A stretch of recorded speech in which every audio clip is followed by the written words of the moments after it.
This is the Take a Step podcast, where we are building the next generation of professional leadership.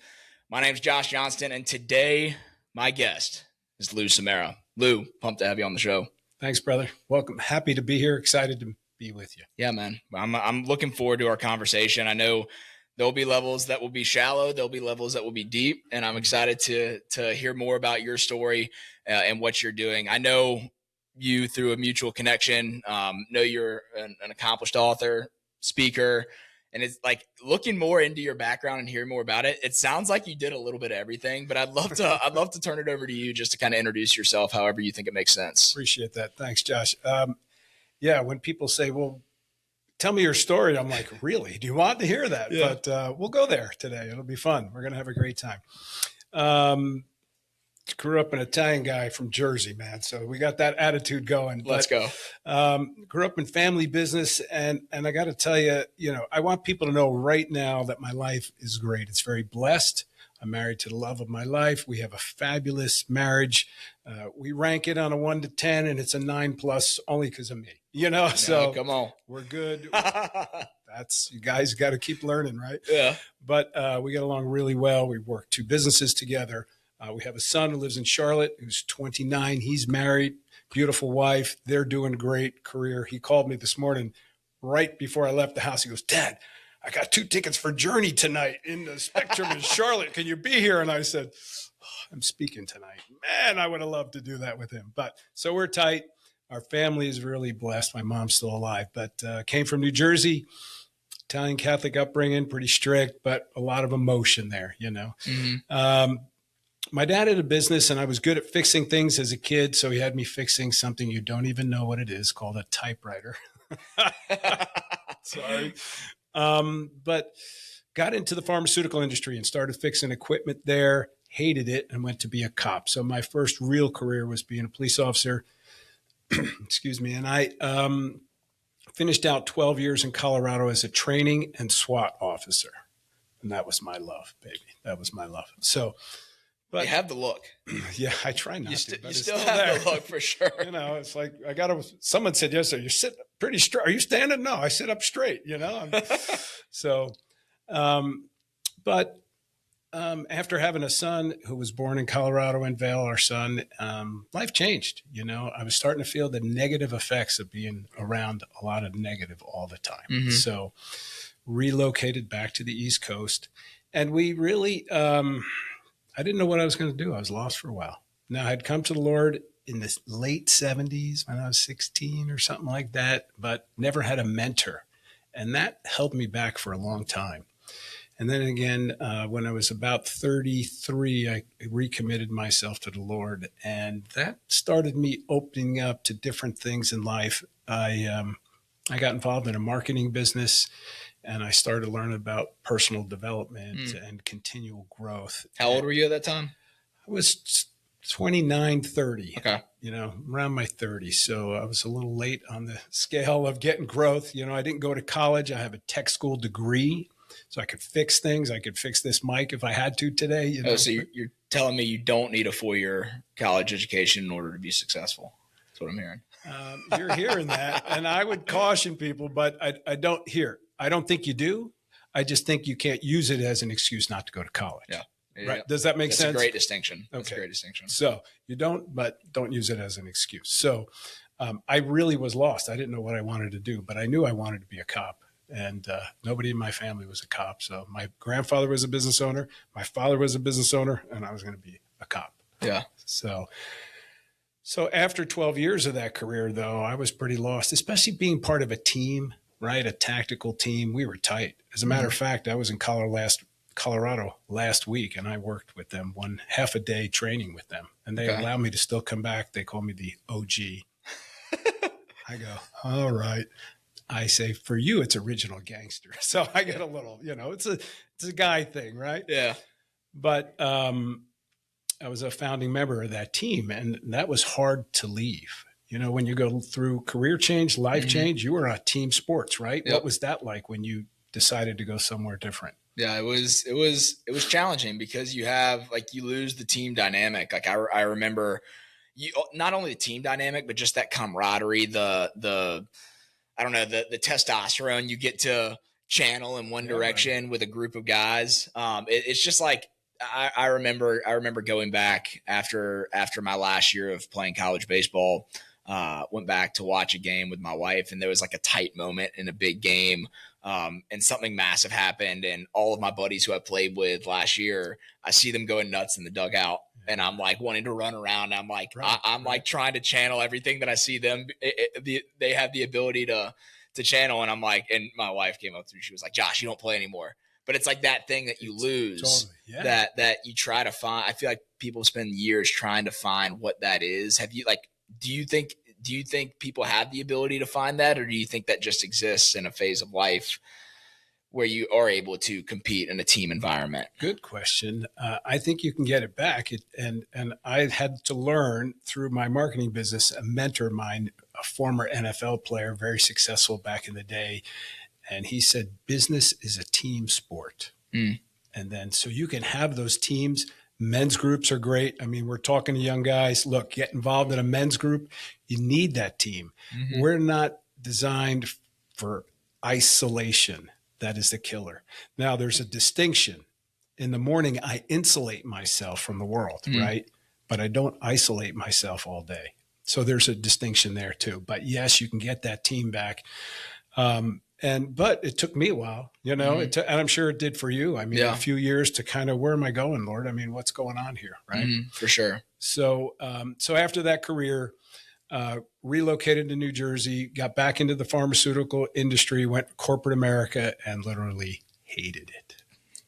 I'll keep my words for later in the show. Okay. But you've had that experience. Very much so, which I've elaborated on where people are sick of hearing. Tired of hearing. Yeah. Okay. Well, we won't make you do it again, but I felt that way. Yeah. Okay. I agree. I never felt like I could get ahead there, but I also felt like it was just inside somewhere.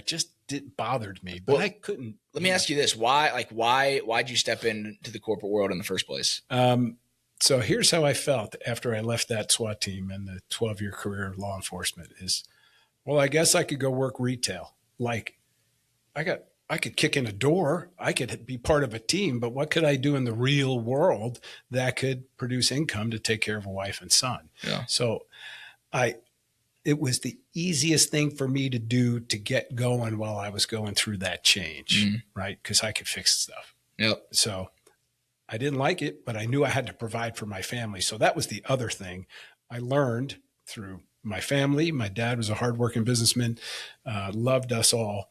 But I learned that I don't have to like what I do if it was helping me get where I needed to go. Yeah. Right. I had to do it well with the right attitude. And that was the hard thing for me, because inside it was, I'm working really hard to have this game face, but it was something wasn't sitting well. Yeah. I like that you make that distinction, because I think a lot of people, I did it for the same reason. It was the easiest thing. It made the most sense. It's what everyone else around me was doing. It was the least amount of risk I could take to provide for my family. And, but I was doing that without the intentional approach of, hey, this is getting me to this, where I want to be. I think a lot of people are just going through the motions because they feel like they're doing what they're supposed to do without an understanding of, hey, I'm sacrificing now for this gain long term. When it sounds like you knew that when you were in, or did that come through the process of being in that corporate role? Good question, and well said. I knew I wouldn't be there forever. Yeah. I knew I was doing it to get my feet on the ground back in the Northeast in New Jersey, and, buying a home there and having a son growing. He was 3 years old or so when we moved, and it was like, okay, well, he's got grandparents both sides around and cousins around. So I knew, okay. And I was driven. I had a side business. And I was looking for another job all that same time. And then that job went into another job.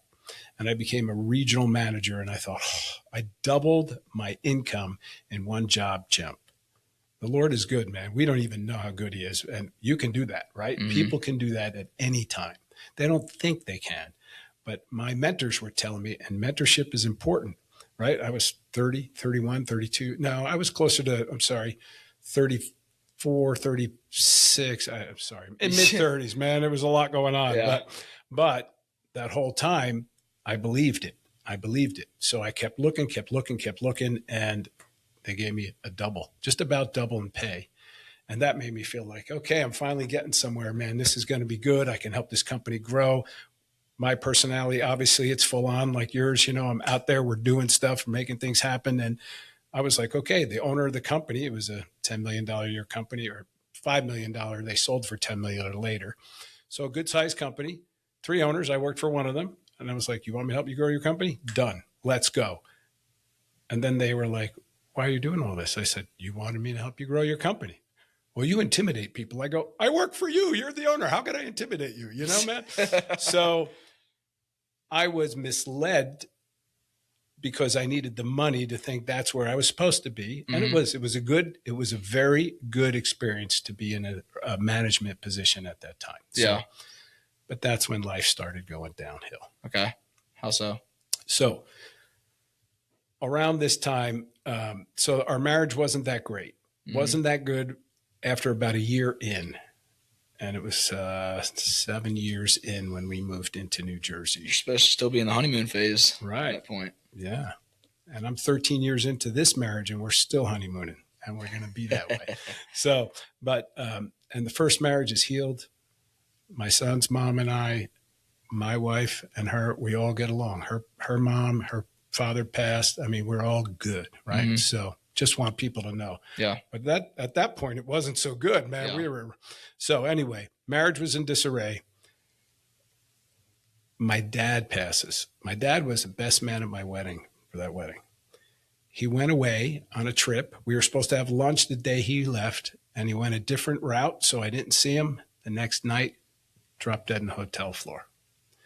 And 62 years of age. How'd he die?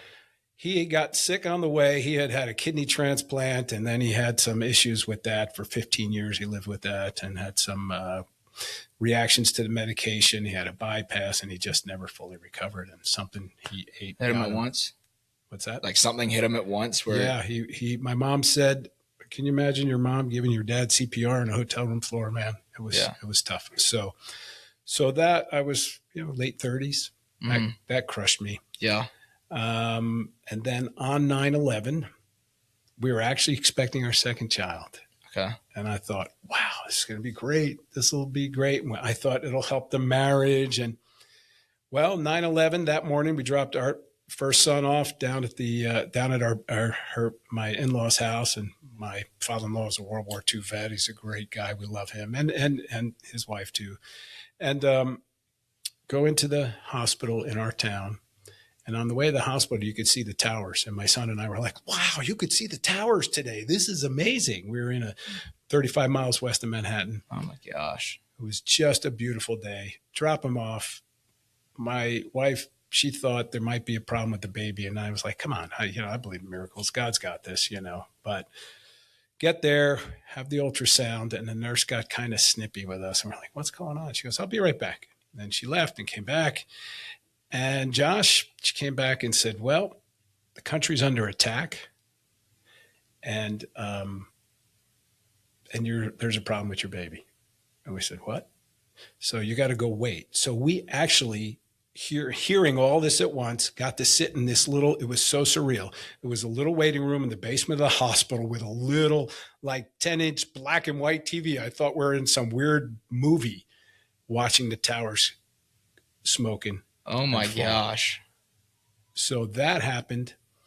Then the doctor of radiology said, well, come on in and we need to talk. And he said, you're going to have a bad day, but I'm having one too. And we said, what? He said, my brother was on the 82nd floor of that building. And then he said to us, your child's going to be stillborn. So that was weird. So I still feel that emotion. Oh my gosh. So it was a rough day, 9/11. So my dad died, 9/11, and within 18 months, that company that I thought I was going to help grow and all sold to a big company. And within 30 days, on Monday morning of Thanksgiving week, they let me go.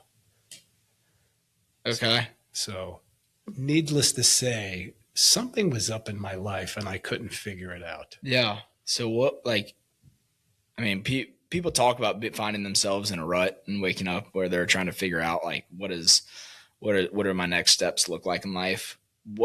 How do you even begin to process where to go from here when the sequence of events over the course of a month happen the way they happen for you? Right. Good question.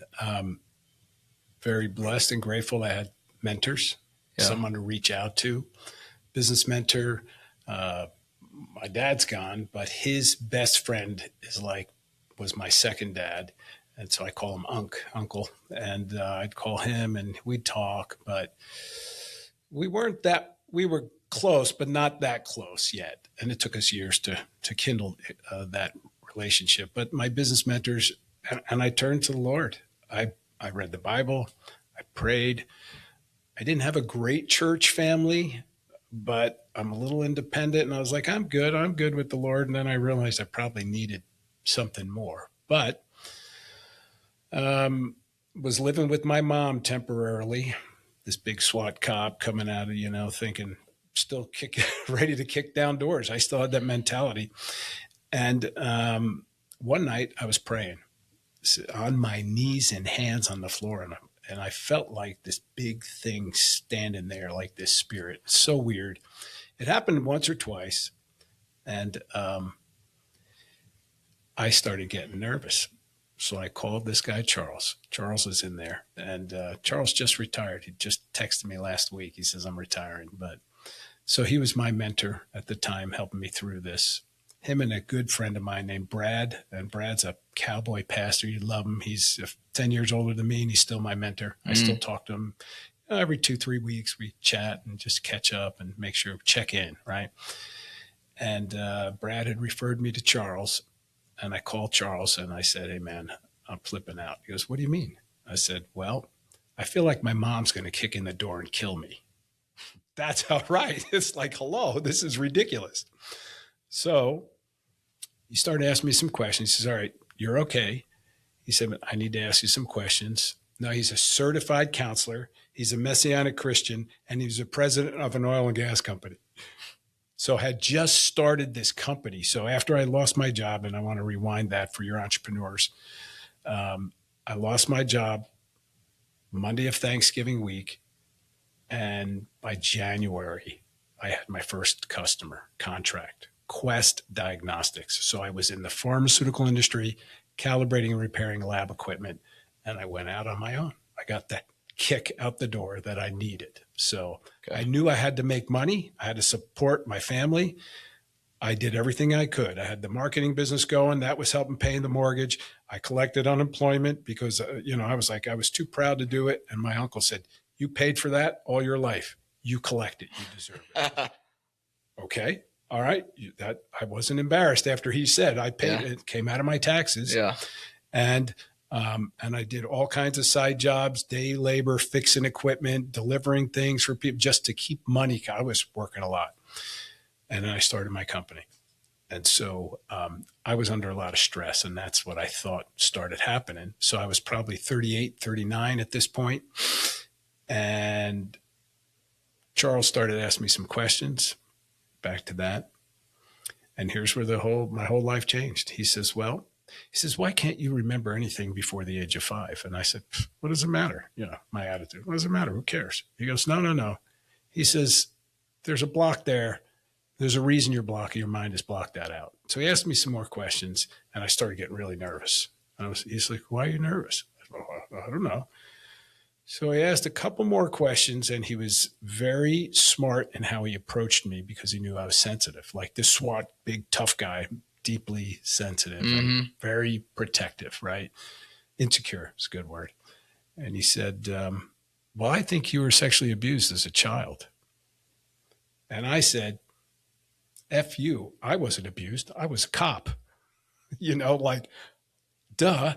And he says, well, Lou, he didn't laugh. I would have laughed, right, at somebody. He didn't laugh. And he says, well, Lou, you weren't a cop when you were 5. I broke down weeping. And he said, okay, you're going to be fine. I'll help you. Leave your mom's house tonight. Go get a glass of wine to calm down. Get a hotel. fly to meet me. I'll be at my company's headquarters tomorrow in Oklahoma City. Get on a plane. I did what he said. I spent $960 in 2004. That was a lot of money then. Yeah. Now it's a lot then. And I got on a plane to work with him for a full week of therapy. And that's when my life changed. Okay. For the better. So what led you to say yes to that? Good question. I knew something wasn't right, Josh. Do you ever have a feeling like something's not right in the situation? Mm-hmm. Well, I knew something wasn't right with my life because of all that loss. What's the matter? Like, why are you throwing stuff at me? I didn't do anything wrong, right? Like, we think like this. Do you know what I mean? And I just started this company, and I got Quest Diagnostics as a client. And by the way, they were my best, longest client for 13 years before I sold the company, right? Mm-hmm. So good stuff on the other side. But I didn't know at that time where it was going. I knew I was going to work it. And I just knew that there was something not right. Why is this happening to me? And what's going on? I love the Lord. I love my family. I work hard, but I didn't know about, I shouldn't say I didn't know. I wasn't open to really what was below the surface. Okay. All right. And I started reading Napoleon Hill years ago, and I love Napoleon Hill. He's one of my biggest mentors, through readings and mm-hmm. listenings and a lot of great books like that. Think and Grow Rich is probably, next to the Bible, it's up there with a few others, right? Mm-hmm. But I started on that journey 6 or 8 years before that, and maybe 10 years, I don't recall, but enough that I was open to, why is this happening to me? And why do I have this weird feelings? Flew out, met with Charles for a week, and I'm going to just be really deep and transparent with you, and so that people understand. He said, okay, Lou, and we had a week. So he would go to his office and come back, excuse me, and so, all right, here's what we're going to do. We're just going to work through the Bible with the Lord. He was anointed at that time to help with spiritual blessings and curses, which I knew nothing about. And he says, I believe there's a curse of sexual sin on your family. He said, but before we go into that, he said, you need to come clean to the Lord. I go, well, what did I do? I was the abused one, right? Like, before we even got into the therapy of the abuse. So you knew when he originally asked the question on that original call and you broke down weeping, you knew exactly what he was talking about, or did you not? I didn't know. I knew something was up, but I didn't know what. Okay. But I wanted to be, the drive in me, Josh, was always, I wanted to be free. I didn't want anything to control me from inside, right? We always have limitations and controls mm-hmm. on the outside. But on the inside, why am I so emotional? If you walk up and poke me in the arm, why do I want to take you out? Right. Yeah. Like, so there was something going on, but I never really, I just thought, well, I'm a cop. I'm cool. I'll keep that mentality, that facade all my life. Right. Ball player. Well, I'm a ball player. What happens then? Yeah. What happens without it? Right. Your identity is, if your identity is on something that can change tomorrow, then you're on an unstable foundation and you're setting yourself up for a very similar place that I found myself when baseball was taken away. And then when you were challenged outside of being a police officer, outside of that aura that you had about yourself, right? What are you left with? And it sounds like we're about to unpack that. So I didn't know exactly, but I trusted. And that's part of growth, is trusting in your growth process. Now, there's a lot of stuff out in the world today. For sure. So you got to be careful what you trust. But so I knew Charles, I knew his values, his beliefs. So I knew his qualifications. So I trusted. So I got on this plane, I go with him and catch him back up there. And he says, okay, so the Lord wants you to be free of this. He says, you need to come clean to the Lord. And I was like what? And he said, well, any sin. I go, any sin? What does that mean? Did I stole a comic book when I was a kid? Okay. No, sins of the spirit and the heart. So it's important, men, to understand this. And Josh, that I had to admit to the Lord that every time I slept with a woman outside of marriage, before marriage, I didn't have any affairs. I'm good with that. But before I was married, any sex outside of the marriage is a sin. Creates a soul tie. And I can remember doing this. Forgive me, Lord, for that woman. I cut off soul ties. This is what I was doing while I was saying that. And I was like, my hands just did it, cutting off soul ties with the different, there wasn't dozens, but there was a handful, enough. And then anything else like that, any fantasy with a woman or growing up, I grew up in a place that there were some magazines around a lot, and, that stuff that starts leading you down the wrong path. So there's a soul tie, especially physically. So I had to admit that to the Lord in front of Charles. It was hard, but I did it. And then we worked through, and he just kept working with me. So I did this type of work for a week with him, like every day for a week, because it was just deep, and I was so tired and worn out. And because for some reason, the subconscious mind just kept it down from my conscious mind until I was in my late 30s, all that abuse. So that was the first week, working through that, it takes a long time. Like, okay, did I miss somebody? Do I know someone else, Lord? And, you had to be calm. And, so it wasn't like an hour session. They were 4 or 5 hour sessions 4 or 5 times that week, and went through some other things. And by the end of the week, he said, okay, the Lord's blessed me with this. And he said, here's what we're going to do. And he walked through a process, and he literally broke off the generational curse of sexual sin in my family. And I got up. He says, and this was hours of stuff, right? And I'm condensing. And he said, I just felt this huge relief, like my whole body. And I smiled, and he says, go look in the bathroom mirror. And I looked 20 years younger. I looked like a teenager. And I said, wow. And he goes, that's what that was doing to you.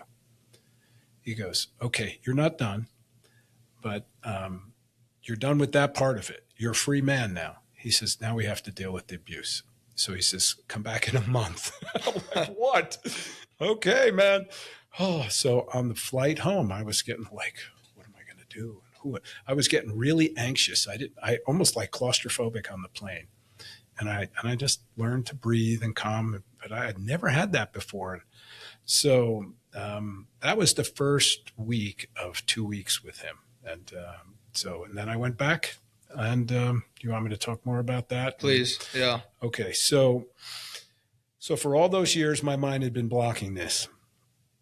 I flew back in April of that year, and he said, okay, now we're going to address the abuse. So we did something called Theophostic Prayer Ministry. It's been changed. The name's a little different now. If you Google it, it's still out there.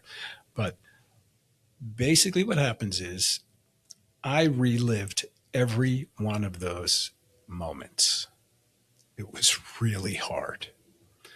But what he taught me was Jesus is always with you. And he said, so we're going to go back into that memory. And I was like, oh my gosh, man, this is crazy, right? But now these memories just came up. He was very good at saying, okay, tell me. He says, all right, I'm with you. I'm here. I got you. What do you see? And I see it. And I would tell him what my uncle was doing to me. It was my dad's brother who abused me between the ages of 2 and 5. He was our babysitter. And I was at 2, it was just me. And then it was my sisters after. So I was the oldest, and he would just take advantage of that. It's very, very unhealthy, very sick man. Yeah. And so I relived that, and it was really hard. But what happened was, in the memory, then what he said was, find Jesus. Jesus is there somewhere. And I'd go back and I'd be like all tight, squinting. I can't see him, and but it was hard. And he said, okay, relax. And then the first time I saw him there, it was my traditional picture image of Jesus glowing in a robe and, things. But he was in the picture. He was there in the room. And we went back and did that with every memory. And he said to me, he said, see, the Lord was always with you there. I know it was hard, but the Lord was with you. I can't explain why. Yeah. Right. But that's the process. And then that's where Jesus came into that, what we say, the point of the pain, to show me that I was okay. Yeah. So when it was going on, were you old enough to realize like the sickness of it and how, like, did you experience the trauma in the current moment when it was going on, or was it worse when you went back and had to reflect on it? Brilliant question. So at the age of 2, your brain's not formed yet. Yeah. Men and women, by the way, Yeah. We all think that guys are slow, but sorry, we are a little slow. If you knew my age, you'd be like, you're really slow. So, but we, between the age, until we're 5, our brains continue to form. So those neural pathways that are formed through all of our experiences. Mm-hmm. So at 2, I had no clue, right? 3, 4, 5. I knew something was up, but what happened is he threatened to kill me if I told anybody. And I was like, well, I don't care. It's better than this, right? And then he said, but once I had a sister, he's like, I'll kill your sister. And that's what kept me from saying anything to anybody. So I just buried it. My gosh. And then a lifetime of, okay, well, sex is my comfort. Some people have food. Some people have sex. Some people have alcohol. Well, sex, alcohol, anything to numb whatever that pain was that I didn't even know I had, right? So what one other thing I learned in all of this is that we sometimes don't know. If we don't look inside, we don't know what's going on, right? You looked inside, right? You were looking inside like, okay, I'm done with baseball. What am I going to do? But you looked inside, and the Lord, you found the Lord guiding you there, right? So, so after that week of this therapy, I really felt like, okay, getting over the shame and the guilt took me a long time. Yeah. The dirty feeling, the guilty feeling, the shame. Look, we're guys. If it was a woman, I might have been, even the Lord used everything he could to keep me humble. Because if it was a woman, I would have said, yeah, I had some hot woman, right? As a kid. That's sick too, but that's how our mind works. Yeah. But it was a man on a man. Well, I was a baby, a kid. Yeah. A male to male. It's just still makes me feel, weird. Right? Yeah, definitely. So after all of that, right? I mean, look, that was hard. But so I started a 20-year journey of getting healthier, reading Napoleon Hill and praying. And so the company started. I come back home. Fast forward, I went through a week of all that therapy. And I was literally like, wow, my life was rocked. Yeah. Going through the divorce. At that point, by the time that was done, I was going through a divorce, had this company going, raising my son, trying to figure out where to live, how to pay for things. And you're how old at the time? Let's see, 41. Okay. Now, 41. So, and then I just got to work on myself. I worked out like a nut. I still do, but I still, but did you feel like you had a fresh perspective going into the work you were doing now that all that baggage was released, or was it more challenging because you're kind of starting from scratch? Good question. It was very refreshing to know I had let go of a whole load of negative, right? But I still had more work to do. But here's what happened. So I found someone, and her name was Rachel, who did NLP, neuro-linguistic programming. So I started working with her.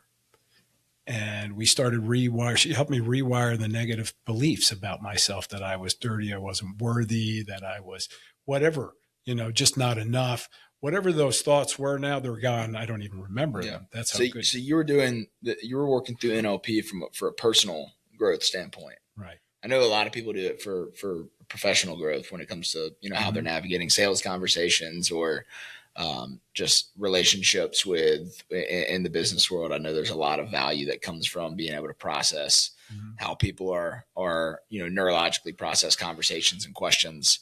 So it's interesting to hear that you were doing it for personal growth. Right. And it was funny because I thought, I really want to do something different. I want to rewire my beliefs. And I had read about it. And then this doctor I went to, he had different modes, people coming in. And one day there was a flyer, NLP practitioner. And I was like, ooh, so that was fun. But that grew. And we grew into something else. And here's where I had to really let go and I had to forgive. I was free of the sins of my past. I was healed from that. I was healed from the trauma of the abuse, but my brain was wired as a 2-year-old, 5-year-old to think of all that. So I had to unravel that. And that was a 20-year journey for me. So I got into total self-development. Here's how I want to kind of fast forward it a little bit. But so I got a house nearby, couple miles away from the marital home, kept our son together. I mean, we did our best to co-raise him, and we did split time and no TV in my house for him from the ages of 10 to 16. No TV, no cell phone, nothing. Now, he had a computer for school, and that was it, right? Because the Lord said, "Sure, get a TV, and that'll be your parenting time." And I was like, "Ooh, who said that?" Right? Yeah. So we made sure. So I sowed into him, but I sowed into me. Here's what I did. I got help with Rachel, and I'll talk more about that. And I read a proverb a day, every day for 3 years.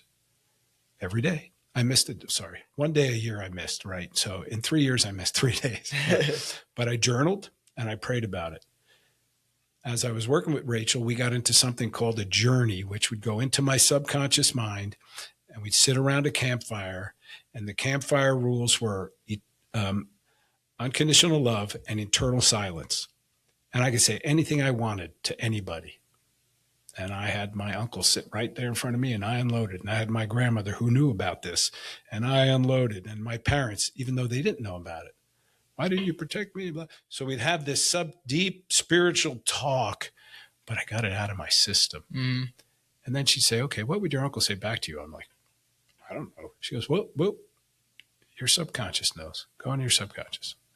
And I would respond, and then we'd have a conversation on a deeper level. And we ended up saying, "Okay," I said, "I love you. I forgive you."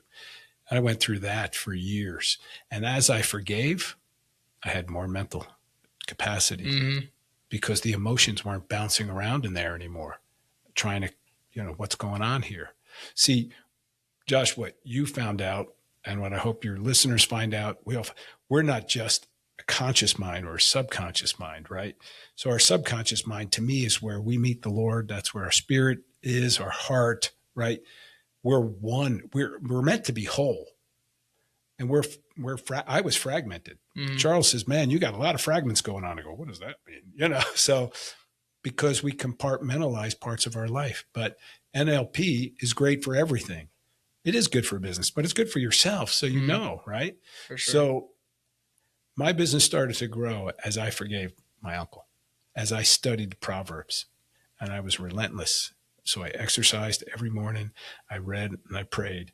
I took care of my son on the mornings, and then I go to work. And what was the business? We serviced and calibrated lab equipment in the pharmaceutical industry. And fast forwarding, it went from zero, and I sold it to a public company in 13 years. Okay. All right. So no college. Yes. Right. But I did learn. I never stopped learning. I read books every morning. I still read every day.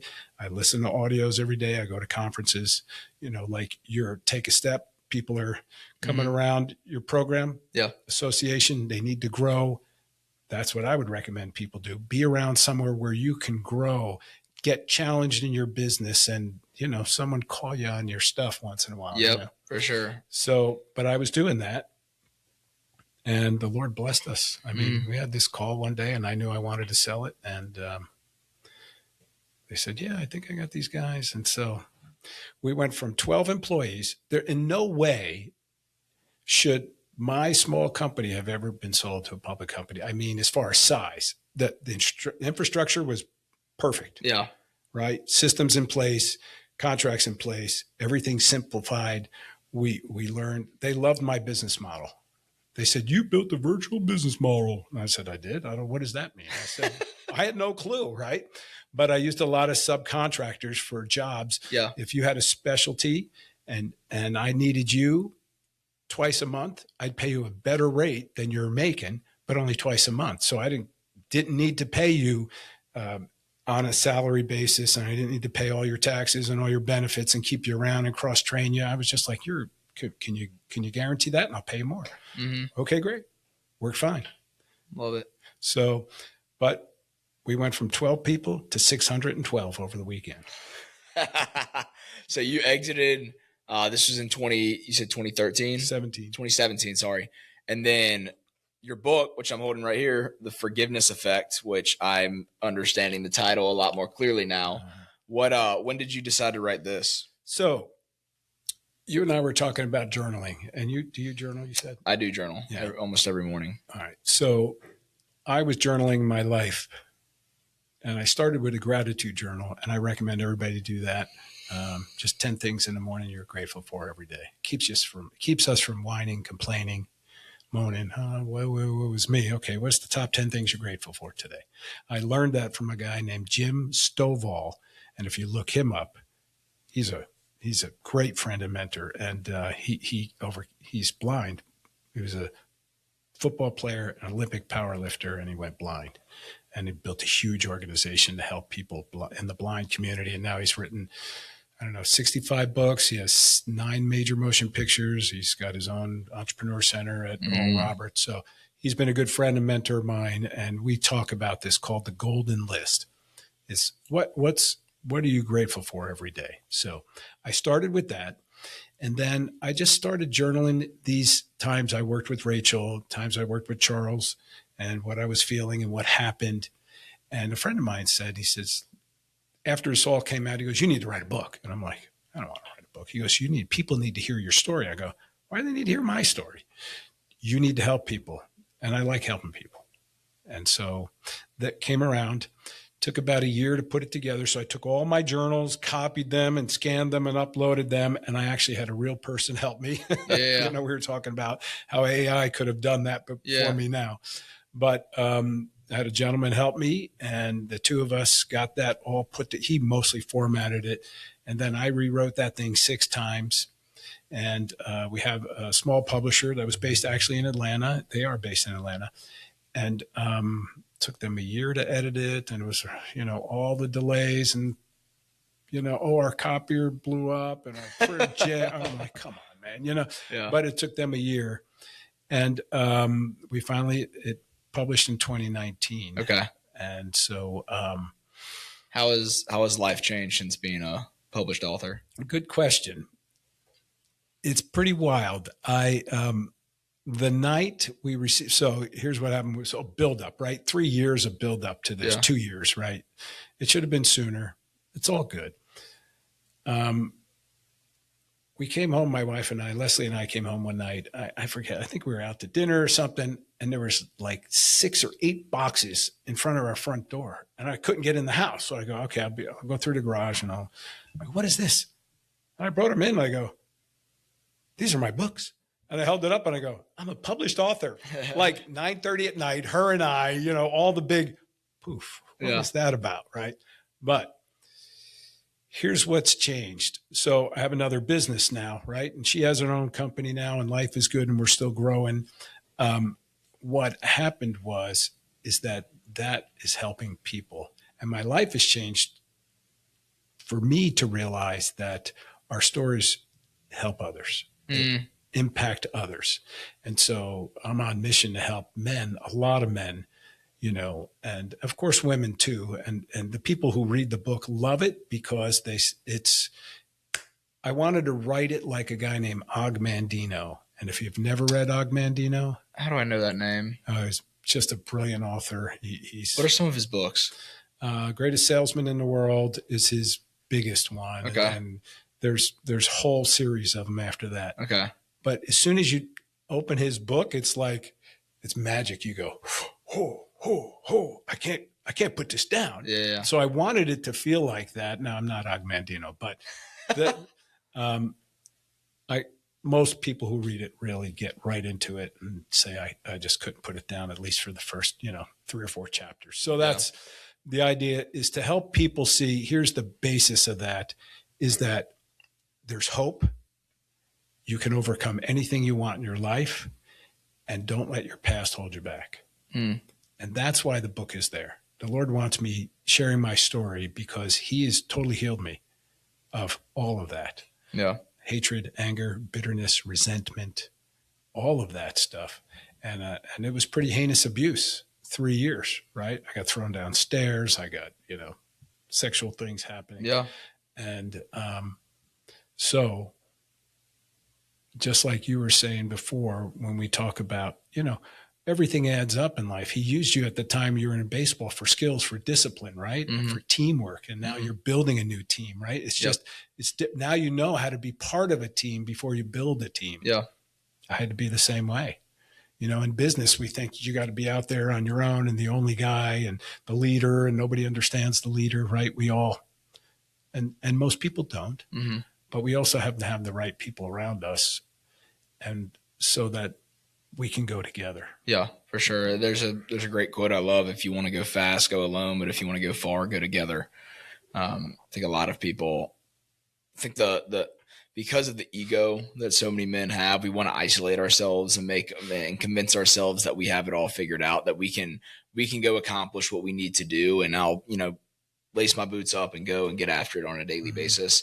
But you surround yourself with the right people, you find the right relationships and have the right accountability and the right support system in your life. How much further you can go in life with the right people around you makes it so much more worth it. You're right. And there's a saying, and I'm not a cliche person. I really don't like them because my dad used them, but I never understood them. And I'm like, that makes no sense, So if you think what he said, but this is a true one. It says, and Charles Tremendous Jones, who is a famous speaker and author, said this. He said, in 5 years from today, you'll be most like the people you hang out with and the books you read. And I got to tell you, for me, he's right. And so association is one of the biggest keys in success. For me, mentorship and association, right? If you're around, when I was a cop, I tell you, I love it. I was just with him last week. I got to hang out with him, but it was very negative because you're dealing with the worst of humanity all the time. Yeah. And it just drains you. I can imagine. So when you're around positive people like you and like your teams growing, it binds us together. It's biblical, right? For sure. 2 or more together, the Lord you invite, the Lord is there, right? First thing that God said was not good in the Bible was man was alone. Right. So he made a helper fit for Adam. Right. Who is it? Yeah. As Eve. But yeah, speaking of the books, like to the 5 people you hang out with the most and the books you read, Forgiveness Effect, a journey of courage, hope, healing, and freedom. If people want to go pick this up, where can they find it? You can go to the website, forgivenesseffect.com, and they'll just ship it right to you. Or you can go on Amazon or who else, Kindle. It's all awesome. Places, well, I'm looking forward to diving into this and hearing a little bit more than what we've talked about today. So Thank you very much for this. What before we jump off, what does business look like for you today? What are you doing? I know you're doing a lot of speaking. You were speaking last night. You have this today. You're going tonight. So whether if it's speaking, I know you're you have a health company as well. So tell me a little bit, just a synopsis of what you're doing professionally right now. Sure. So I do those things, but we have a health coaching company. It's called Rise Above Health Coaching. So we use a health program named Health Point. It's a licensed program out of Sewanee here. We know the owners of the program, and we help people get healthy, basically. It's a holistic approach to long-term wellness. And no drugs, no gimmicks, none of that garbage. It's all real food, and it's habit building, habits. We call it habit stacking for people, but they build long-term habits. So we want that for people, so they don't have to be on a program all their life. They can learn how to eat, what to eat, when to eat, and do some other things, and just build habits. They want to go away for a week, come back, they ate too much, they just readjust and go. My wife has a training and education company, and she works with beauty brands, helping them with their e-learning. She's brilliant. She is. When I got married, here, by the way, just a quick, you need to know what you want. I wrote 52 qualities down in a woman I wanted. 5 years later, I met her at church. We got married within a year of meeting. She is way up here, man. I'm still working. She still keeps pulling me up to her level, and I love her. And she works with beauty brands. She was a VP at L'Oreal, and Leslie was highly acclaimed there. And now she has her own company. She was in charge of education and training, and she just works with all these beauty brands and helps them with their academies and their onboarding and their training. So I run that back end for her, all the ops, and together we work coaching, and we speak and we present, and we have son and wife, daughter-in-law, and Yeah, I love it. Sounds like in what you were saying a second ago, shifting the focus to being all on impact is like continuing to have the effect on what you're doing professionally right now. So it's very cool to see. I resonate wholeheartedly with that. It's funny how when you focus on impact over income, the level of fulfillment and life satisfaction increases with that as well. One question I love to ask every guest before we jump off is, a lot of what we do here at Take a Step is very focused on helping people take action on a life that actually brings them purpose, meaning, and value, rather than just waking up every day and going through the motions. Whether someone's stuck because they've experienced past trauma, whether it's they're stuck because they have some sort of fear over the unknown, judgment from others, like for anyone that's in that phase where they're stuck, what would you say to somebody to help them take their first steps to actually starting to live a life that actually gives them purpose on a daily basis? That's really a great question, Josh. I'm glad you asked it. So here's, look in the mirror and ask yourself, or get a journal and say, what do I really want? Okay. What am I willing to do? Am I willing to look inside? The next step is get some help, find someone. And if they're part of your, Take a Step and your tribe, well, ask somebody there. If you don't know who to talk to, you can find a counselor, you can find a mentor, you can find a coach. I caution people on that. If you're part of the tribe, then come to somebody in the tribe and say, I'm dealing with this. Can you help me? And then go to your church, find a resource there, because there's a lot out there. A lot of people want your money. Yep. But find some way to get help, but make sure it's the right help, right? And if they don't know what to do, if they go to forgivenesseffect.com, I think my info is on there, or they can reach out to you, and I'd be happy to help them out. It's just, it's what we do. I love that. Thank you. Yeah. Well, this has been a great conversation. I've really enjoyed having you on. I hope you've gotten as much value out of it as I have. Yeah, I hope your listeners do too. Yeah, I got a lot out of it, but thanks. I love it. Awesome. All right, brother. Yeah, definitely. Guys, thank you for listening to another episode of the Take a Step podcast. If you enjoyed it, please leave a rating on whichever platform you're listening. And always remember, no matter where you are on your growth journey, every mile begins with a step.